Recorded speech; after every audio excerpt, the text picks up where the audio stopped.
vous savoir tellement nombreux de suivre cette émission, une émission que vous, de plus en plus vous habituez et de plus en plus vous apprenez beaucoup de par cette émission. Je suis dans la joie de savoir que nous sommes beaucoup à se réveiller.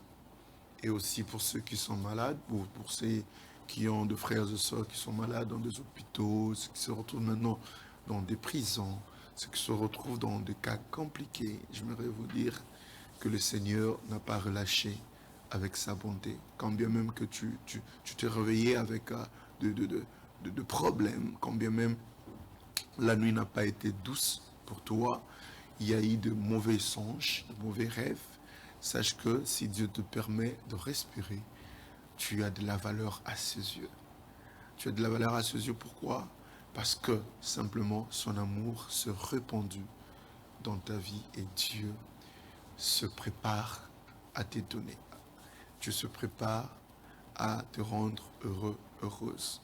Et comme je l'ai souvent dit, nous rentrons dans vos maisons sans autorisation, mais permettez-nous d'y rester parce qu'en restant scotché devant vos postes de téléviseur, le Seigneur fait quelque chose. Du jour au lendemain, nous avons des témoignages comme ça.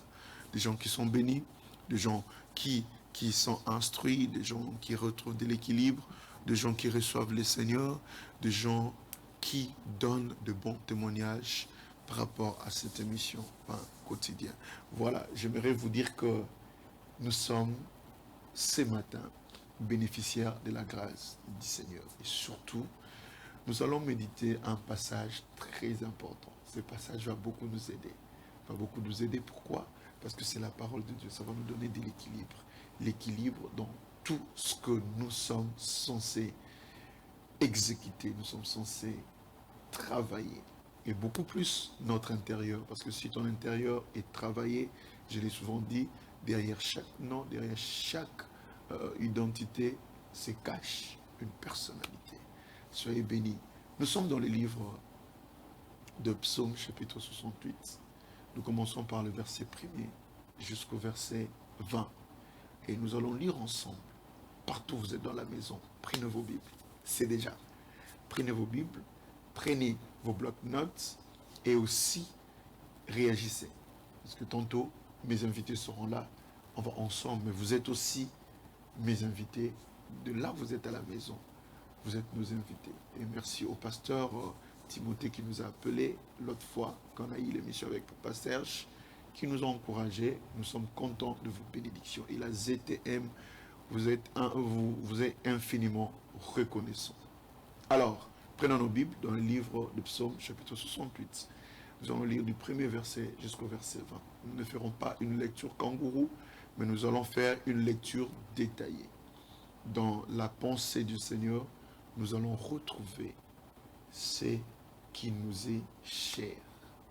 Psaume chapitre 68. Le verset 1er jusqu'au verset 20. Si vous êtes en accord avec moi et je parle le même langage avec la réalisation, une équipe forte, une équipe puissante, Félix Shadrach, Gauthier, une équipe qui nous permet d'arriver dans vos maisons.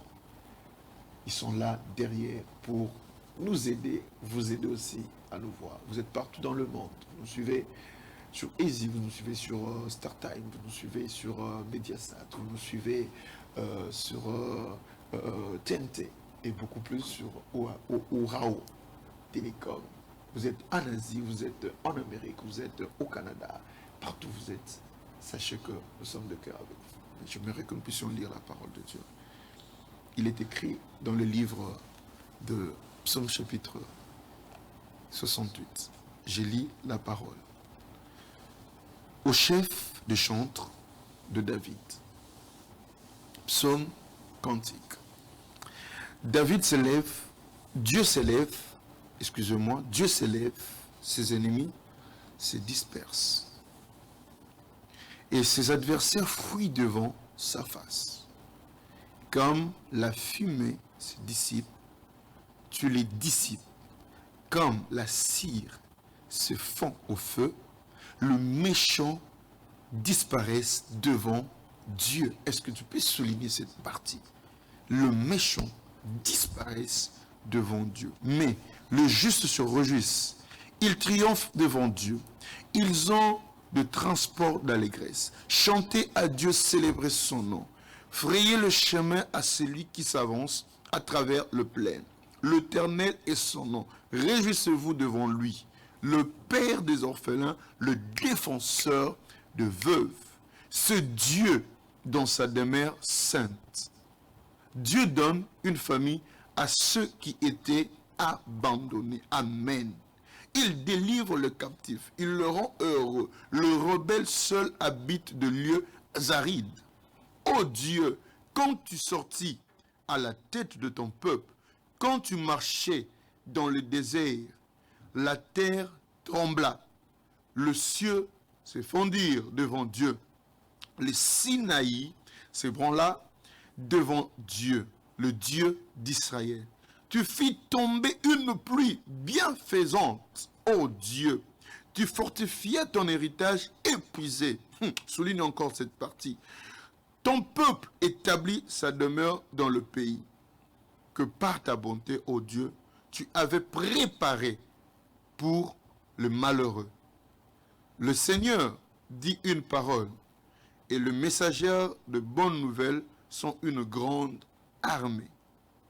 Le roi des armées fuit, et celle qui reste à la maison partage le butin. Tandis que vous reposez au milieu des étables, les ailes de la colombe sont couvertes d'argent. Son plumage est un jaune d'or. Lorsque le Tout-Puissant dispersa le roi dans le pays, la terre devint blanche, comme la neige des Salmons. Montagne de Dieu, montagne des bassins, montagne des cimes nombreuses, montagne des bassins. Pourquoi, montagne des cimes nombreuses, avez-vous de l'envie contre la montagne que Dieu a voulu pour sa résidence? L'Éternel n'en fera pas moins sa demeure à perpétuité. Le char de l'Éternel se compte par 20 000, par milliers et par milliers. Le Seigneur est au milieu d'eux et le Sinaï est dans le sanctuaire. Le verset 19.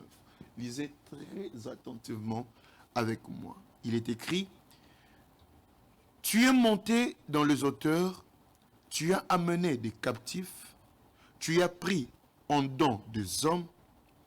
Les rebelles habiteront aussi près de l'Éternel Dieu. Béni soit le Seigneur chaque jour. Béni soit le Seigneur chaque jour. Quand on nous accable, Dieu nous délivre. Béni soit l'Éternel chaque jour. Quand on nous accable, l'Éternel nous délivre. Toujours. L'Éternel nous délivre toujours. Quand on nous accable, quand les choses nous accablent, le Seigneur fait de son mieux pour nous délivrer. Voilà, nous sommes dans ce passage qui est très beau, qui est rempli de beaucoup d'inspiration. Ces psaumes qui nous embrassent par de promesses de Dieu. Mais vous allez remarquer avec moi, en prenant ces passages, d'abord c'est un psaume unique. Pourquoi c'est un psaume unique? Parce que ce psaume vient intervenir lorsque l'arche faisait son voyage. Lorsque l'arche a fait le mouvement, l'arche a quitté, plutôt de là où ça a été amené dans la maison d'Obéd-Édom. Vous voyez, on a pris l'arche pour le déplacer. Et ce qui est aussi très bien est que l'image de l'arche, c'est un grand mystère.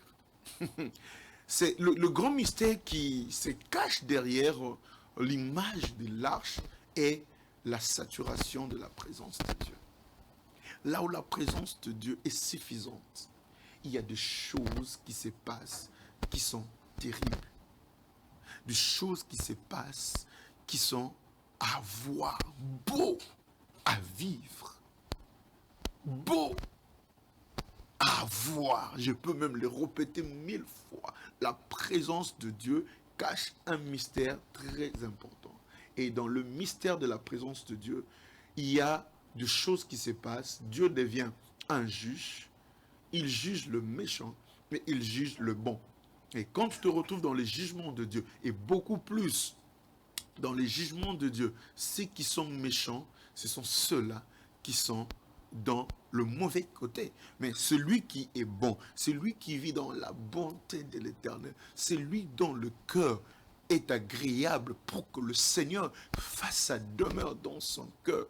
Frères et sœurs, il y a des choses qui arrivent.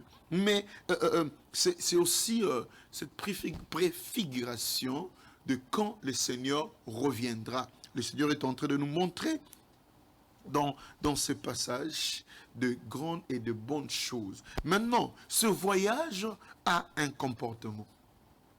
Le voyage de l'arche a un comportement. Et dans ce comportement que j'aimerais nous faire entrer dans la profondeur des choses. Le voyage ici a un comportement. La présence de Dieu aussi a un comportement. Alors, le comportement de la présence de Dieu a des avantages. Quand la présence de Dieu se comporte dans ta vie, tu as des avantages. Est-ce qu'on peut revoir le livre des psaumes, chapitre 68? Si la régie est en accord avec moi, j'aimerais ensemble avec nos téléspectateurs revoir cette partie et puis continuer dans notre méditation. Psaume chapitre 68, le verset 1er, le verset 2, le verset 3. Et nous allons prendre comme ça des versets qui seront pour nous des versets clés pour méditer. Nous sommes dans le verset 2. La Bible dit, Dieu s'élève, ses ennemis se dispersent et ses adversaires fuient devant sa face. Dieu s'élève, ses ennemis se dispersent. Prenons d'abord ces passages. Quand l'arche était dans le camp d'Israël, Israël était fort. Et comme Israël était fort, ses ennemis n'avaient aucun droit de toucher à un seul chevet de leur tête. L'ennemi ne pouvait rien faire. L'ennemi ne pouvait pas dominer sur le peuple de Dieu. Quand Dieu s'élève, il est écrit, quand Dieu s'élève, laisse que Dieu commence à s'élever dans ta vie. Que Dieu fasse ce mouvement, de s'élever, de se mettre, de se pomper la poitrine, de bomber sa poitrine et de dire, je suis là, comme un euro.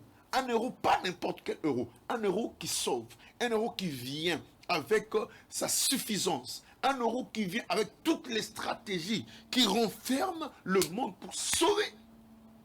Vous voyez, Dieu est puissant, Dieu est fort, Dieu est capable, Dieu peut, Dieu veut te faire du bien. Dieu veut te faire du bien. Dieu veut satisfaire ta vie. Et Dieu veut marcher avec toi. Dieu s'élève et ses ennemis se dispersent. Alors, dis-moi, quand Dieu s'élève et que tu es avec Dieu, tu vis avec le Seigneur. En vivant avec le Seigneur, il y a une chose importante qui nous arrive. J'ai dit, le voyage de l'arche, la présence de Dieu a un comportement. La présence de Dieu impose son comportement dans la vie de celui qui est bénéficiaire de sa présence. Aimer la présence de Dieu. Aimer la présence de Dieu. Quand nous aimons la présence de Dieu, nous vivons le bénéfice. J'aimerais introduire ces passages avant que nous allions loin pour vous dire la présence de Dieu dans la vie d'une personne a un comportement.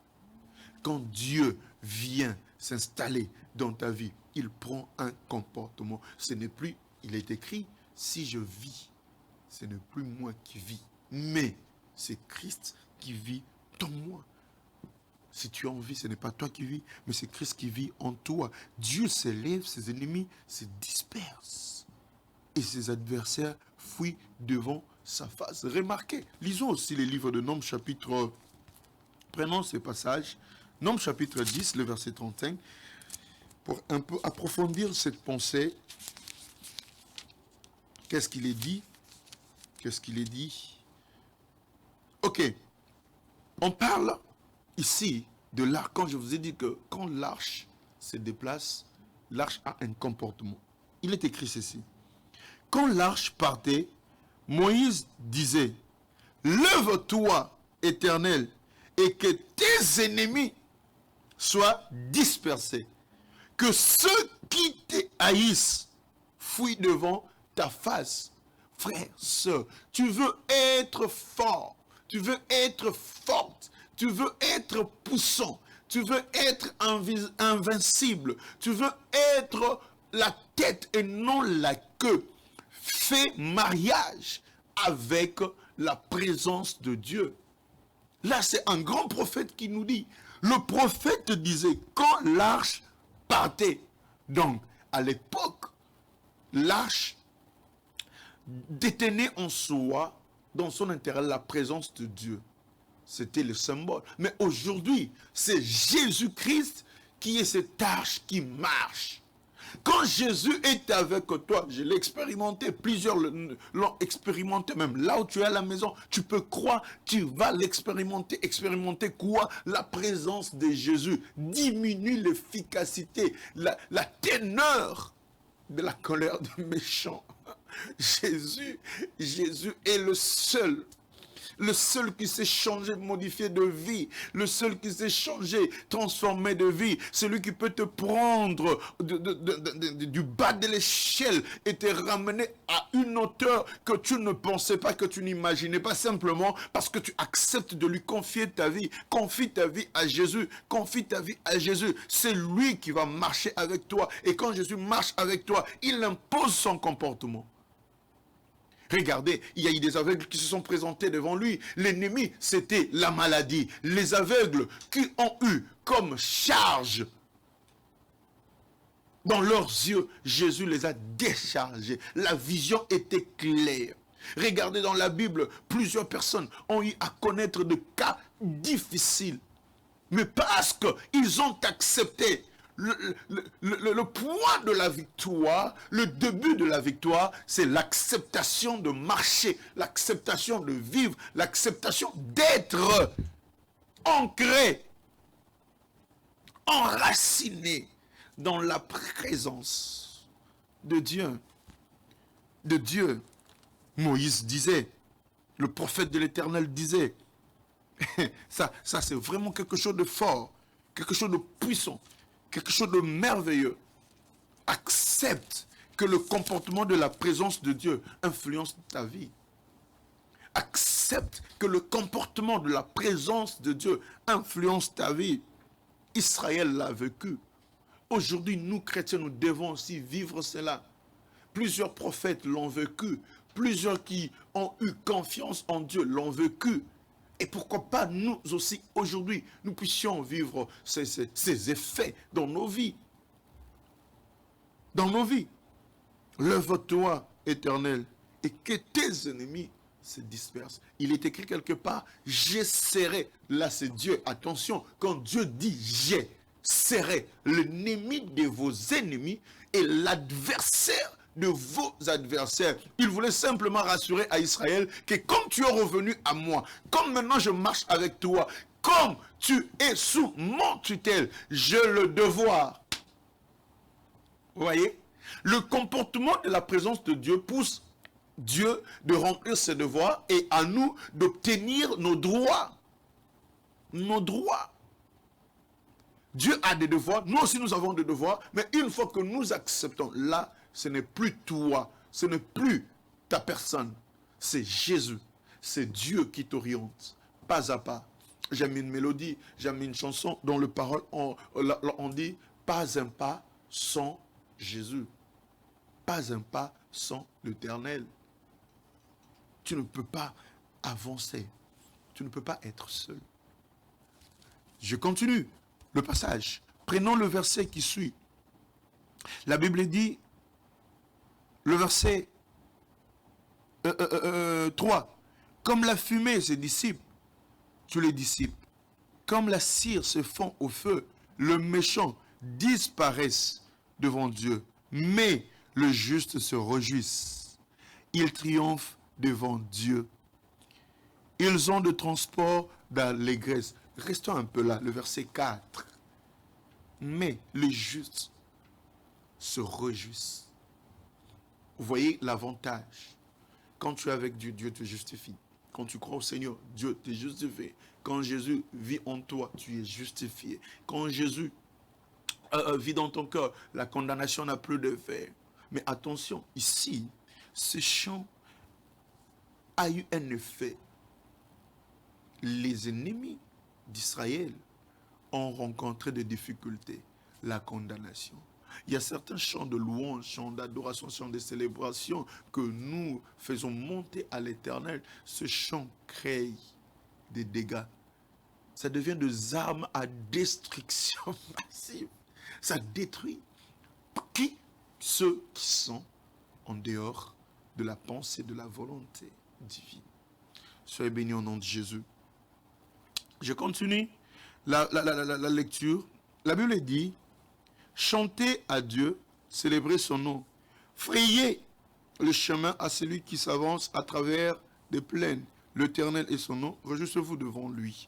Mais le verset qui suit, le Père des orphelins, les défenseurs de veuves, c'est Dieu dans sa demeure sainte. Laissez-moi un peu parler un tout petit peu ici. Le Père des orphelins. Et là, je m'adresse aux orphelins. Dieu vous connaît. Je m'adresse plus aux veuves. Dieu vous connaît. Tu es veuve, Dieu te connaît. Tu es orphelin, orpheline, Dieu te connaît. Il y a beaucoup de personnes qui n'arrivent plus à avancer dans la vie. Pourquoi? Parce qu'on a infuser, à inculquer dans sa tête le fait d'être orphelin, le fait d'être orpheline, c'est échouer dans la vie. Non, tu as perdu la créature, mais tu n'as pas perdu le créateur. Si tu as perdu ton mari, tu as perdu la créature, mais pas le créateur. Si tu as perdu ton père, laisse-moi te dire, si tu as perdu ta maman, laisse-moi te dire que ceux qui sont partis, ce sont des créatures. Ils doivent rendre compte à leur créateur. Le Seigneur les a rappelés. Mets-toi en tête, Dieu est mon Père. Mets-toi en tête, Dieu est mon Père. Et si Dieu est ton Père, aie conscience maintenant que tu n'es pas n'importe qui. Tu n'es pas n'importe qui. Tu es une personne qui Dieu veut transformer sa vie pour que le dégât de ton témoignage reste sur terre. Il est le Père des orphelins. Pas un orphelin, plusieurs orphelins. Ça j'aime. Ça j'aime. Vous pouvez vous retrouver milliers, comme par exemple ici à Kinshasa, la ville, province Kinshasa en RDC où nous émettons. On est la RDC entière a plus de 9 milliards d'habitants, si je ne me trompe pas. 9 milliards, si je ne me trompe pas.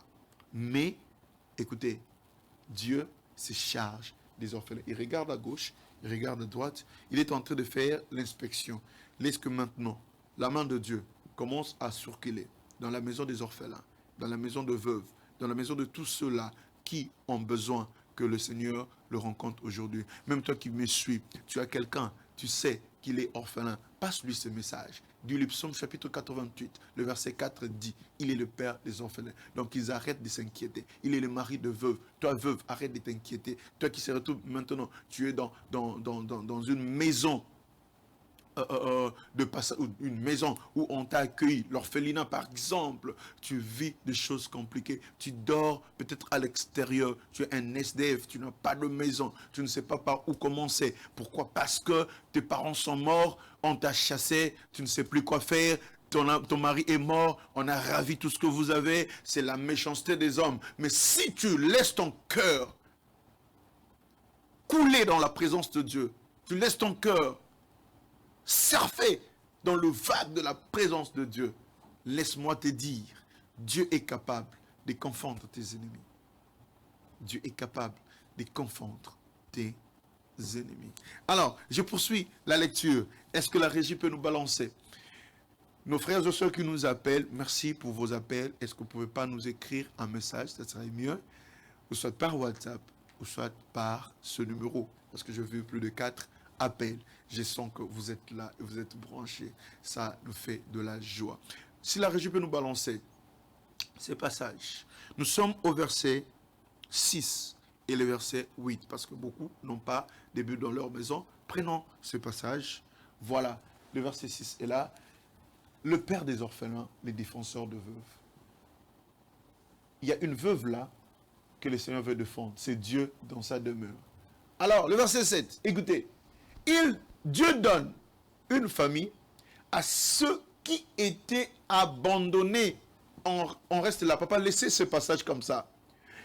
Il donne une famille à ceux qui étaient abandonnés. Tu te sens abandonné, sans famille. Le Seigneur va t'accorder une famille aujourd'hui et maintenant même. Il délivre les captifs et le rend heureux. Dieu délivre. Shadrach, est-ce que tu comprends ce qui s'est dit ici?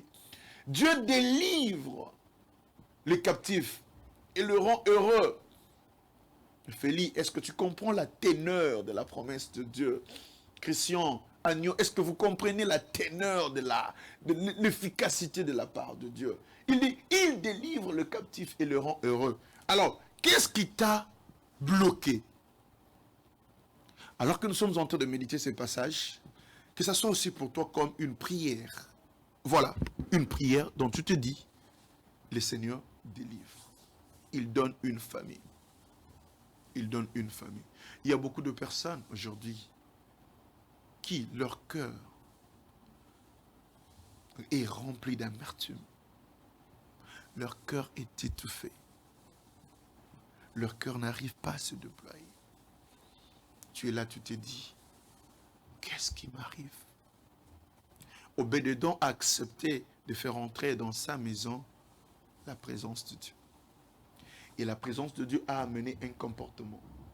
Les comportements de la présence de Dieu a fait que Obédédon puisse distinguer. Il a distingué sérieusement. Il a distingué catastrophiquement, si je peux dire. Ces résultats étaient visibles. Dans moins de temps, on a vu la maison de l'autre s'épanouir. Dans moins de temps, sa maison était épanouie. Sa maison a évolué. Est-ce qu'on peut nous remettre un peu le passage? J'aimerais que nous revenions sur ce passage. Mon réalisateur, s'il vous plaît. Revenons. Voilà. Le verset 7. C'est ce verset 7 qui m'étonne. Dieu donne une famille à ceux qui étaient abandonnés. Il délivre le captif et le rend heureux. Le rebelle seul habite le lieu désert. Qui sont rebelles? Ce sont simplement ces personnes qui ne veulent pas goûter à la présence de Dieu. Alors que ces psaumes étaient exécutés, ces cantiques étaient exécutés, ce chant était exécuté. Je disais tout à l'heure que l'arche faisait le voyage. Alors que l'arche faisait le voyage, la présence de Dieu a un comportement. Celui qui se lance dans la présence de Dieu retrouve le comportement de la présence de Dieu. Alors, mon invité est venu malgré beaucoup de difficultés. Il était en studio toute la nuit, il a y à bosser. Je suis en face de moi avec un homo que vous connaissez, mais plusieurs ne les connaissent pas. C'est le pasteur Yannick Toumba. Je vous reçois. Bonjour pasteur, bonjour à tous ceux qui sont en train de nous suivre. Bonjour à toute l'équipe. Nous sommes heureux de vous recevoir sur ce plateau. Le plaisir est partagé. Le plaisir est partagé. Alors, nous parlons d'un sujet, la marche dans la victoire, ou la marche victorieuse. Mais nous avons pris ce passage, Psaume chapitre 68, du premier verset jusqu'au verset 20. Il y a beaucoup de secrets ici. Alors, quand vous méditez, qu'est-ce que le Seigneur vous a inspiré? Gloire à Dieu. En essayant de méditer sur ce passage, j'ai d'abord compris que c'était non seulement un chant de victoire émanant de la situation actuelle, mais c'était aussi un cantique prophétique qui confirmait la confiance qu'ils avaient envers le Dieu de leur délivrance. Amen. C'est d'ailleurs la raison pour laquelle les textes de ce psaume a été retenu aussi dans une des situations, dans le livre de Juges. Ça, c'était avec Déborah. Ils ont repris ces mêmes textes parce que ce n'était pas seulement un chant de victoire, mais c'était aussi un chant prophétique. Ça n'annonçait pas seulement la victoire actuelle, ça annonçait aussi les victoires à venir. Et je pense que c'est aussi l'une des difficultés que nous rencontrons, nous, enfants de Dieu, c'est lorsque nous faisons face à des difficultés, nous oublions qu'il y avait un Dieu, un Dieu qui a marché avec nous. Oui. D'ailleurs, Gédéon a posé la question, où est le Dieu que nous entendons parler par nos pères? C'est-à-dire, à un moment donné, on pense peut-être que le Seigneur nous abandonne. La louange de Dieu, la louange de la victoire, n'attend pas des moments propices pour être exprimée. C'est-à-dire, même lorsque les moments ne sont pas favorables, la louange attend.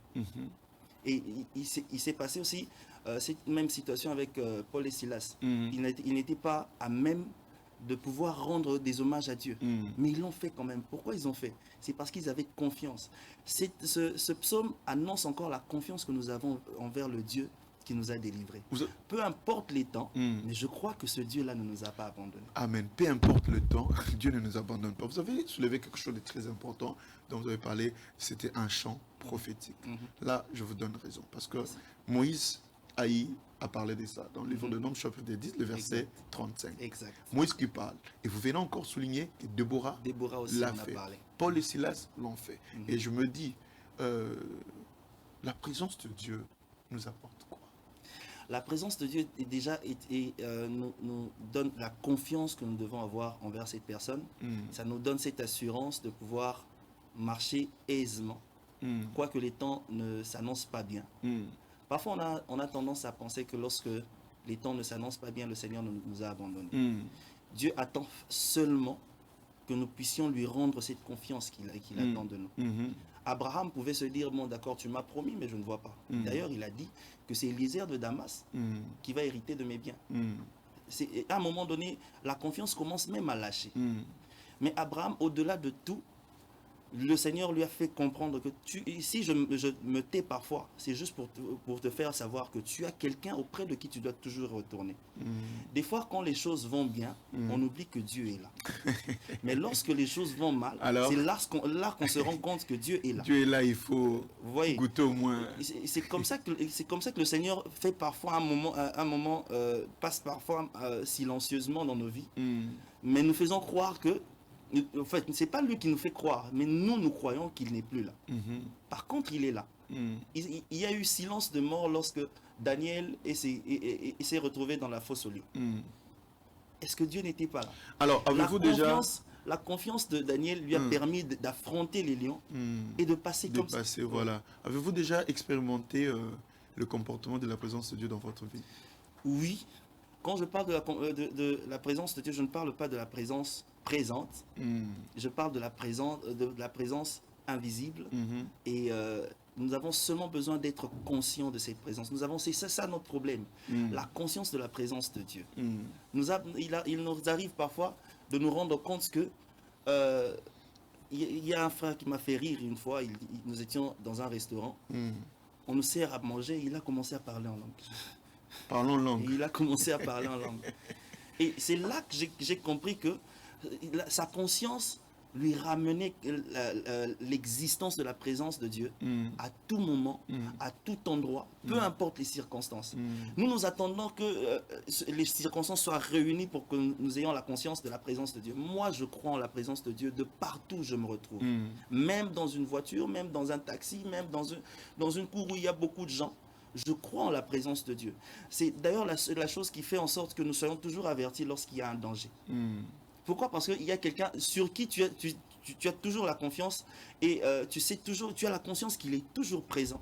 Et lorsqu'il y a quelque chose, il te l'annonce directement. Amen. Mais lorsque dans ta tête, il n'y a pas la conscience que dans ce lieu, Dieu est là. C'est comme quelqu'un qui disait oui, Dieu est dans tout. Dieu intervient dans tout lorsqu'il veut, quand il veut. Et c'est ce qui se passe avec les chrétiens. Les chrétiens différencient les lieux où ils doivent faire intervenir la présence de Dieu. Dieu est partout, lorsque nous avons la conscience de sa présence. Et moi, j'en ai expérimenté plusieurs fois, et c'est sur base de ça que j'en parle. Ah, vous avez expérimenté, je vais aussi vous rappeler. Vous rappelez, il y a, excusez-moi de vous le dire sur le plateau, 2007 et 2019. Et plusieurs ne vous connaissent pas.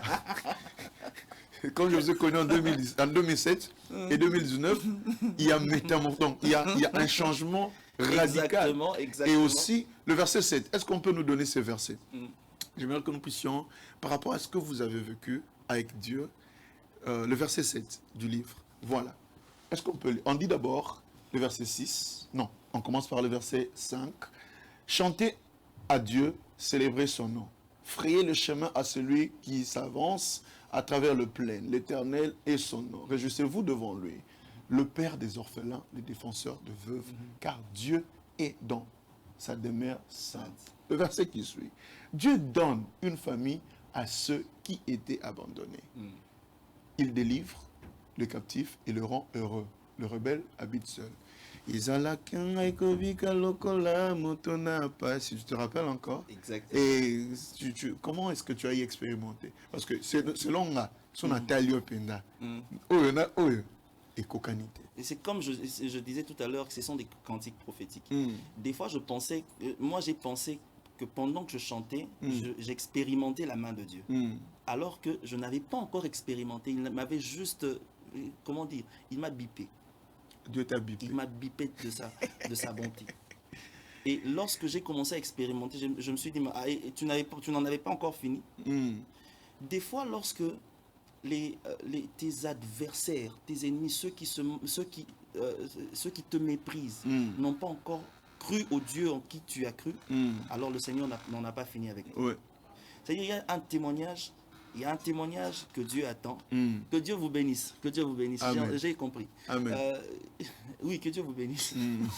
Le message est capté. Il y a des témoignages que les autres attendent. Parfois, on se limite sur ceux qui ont déjà vu, mais il y a encore d'autres qui n'ont pas encore vu et qui attendent voir. Et lorsque ceux-là n'ont pas encore vu, le Seigneur n'en a pas fini. Et je pensais avoir déjà donné un témoignage et passé à autre chose. Oui. J'ai vu que le Seigneur n'en avait pas fini. Il continue à m'emmener quelque part. Le Seigneur continue à vous amener quelque part. Alors, on va prendre un verset qu'on va expliquer rapidement. Nous sommes dans le verset 19 et le verset 20. La Bible dit: tu es monté dans les hauteurs, tu as amené de captifs. Tu as pris en don des hommes, et les rebelles habiteront aussi auprès de l'Éternel. Mais le verset 20. Béni soit le Seigneur chaque jour. Quand on nous accable, Dieu nous délivre. Béni soit l'Éternel chaque jour.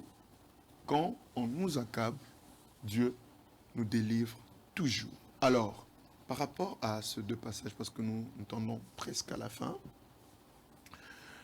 qu'est-ce que vous avez à dire et qu'est-ce que vous avez à nous parler de la part du Seigneur?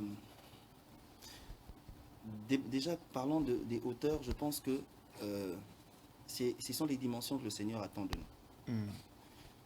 Et c'est lui qui nous fait monter dans les hauteurs seulement si nous le désirons. Oui, vous savez que Moïse, ayant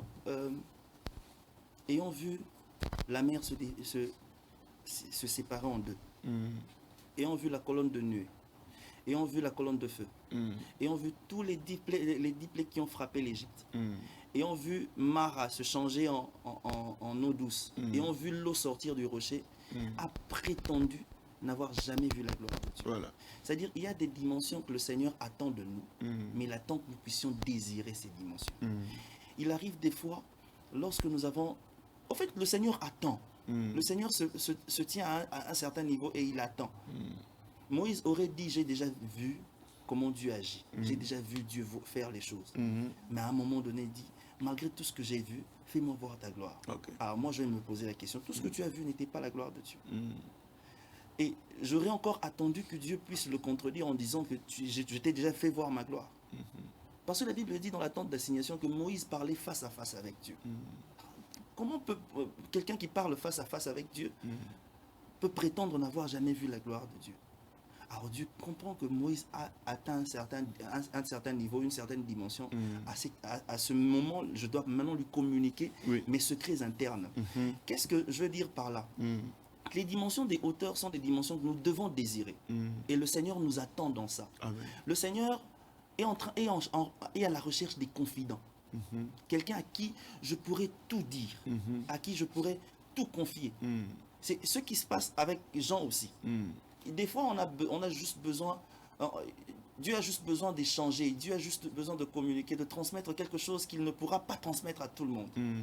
Mais nous ne nous disposons pas. Moïse s'est disposé, c'est en ce moment-là que le Seigneur lui a confié tout son passé. Moïse nous a raconté l'histoire de la Genèse avec exactitude alors qu'il n'a jamais été là.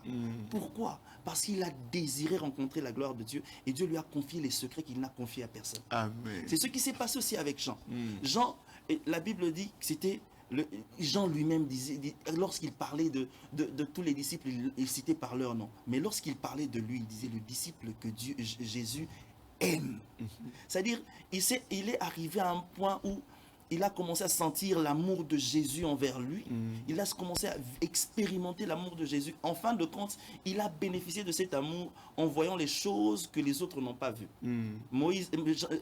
Jean a vu le commencement, Jean a vu la fin. Alors que les autres n'ont pas vu le commencement, ni la fin. C'est-à-dire, il y a une dimension où le Seigneur attend qu'il puisse nous communiquer certaines choses. Il a besoin des confidents. Il a besoin de quelqu'un avec qui parler. Vous savez, on a toujours besoin de ça. Lorsqu'on a des besoins, on a besoin d'un confident, quelqu'un à qui partager les soucis. Voilà. Le Seigneur aussi a besoin de ces genres de personnes. Et ce sont les dimensions de hauteur que le Seigneur attend de nous. Il veut partager certaines choses avec nous. Il a des choses qu'il n'a communiquées à personne.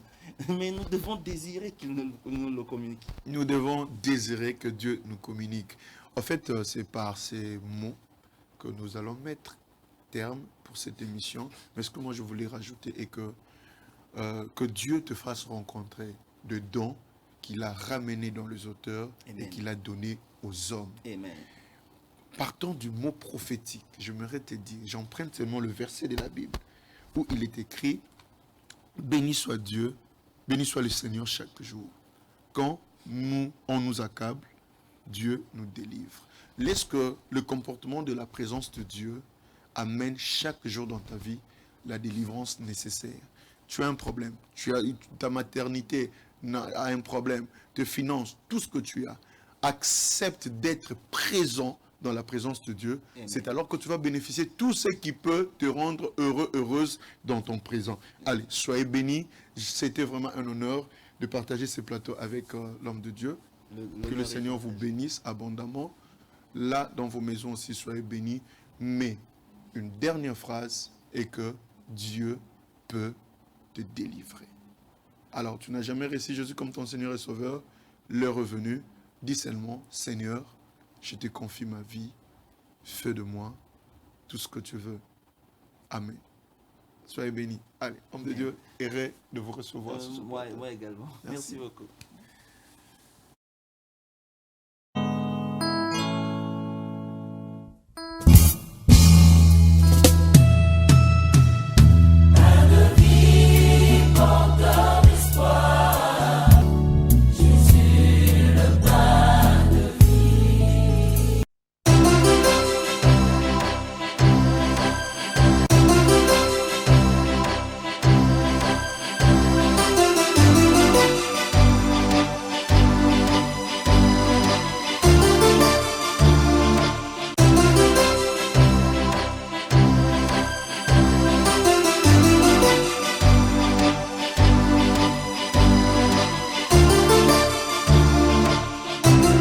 ZTM Télévision, la vie à votre portée.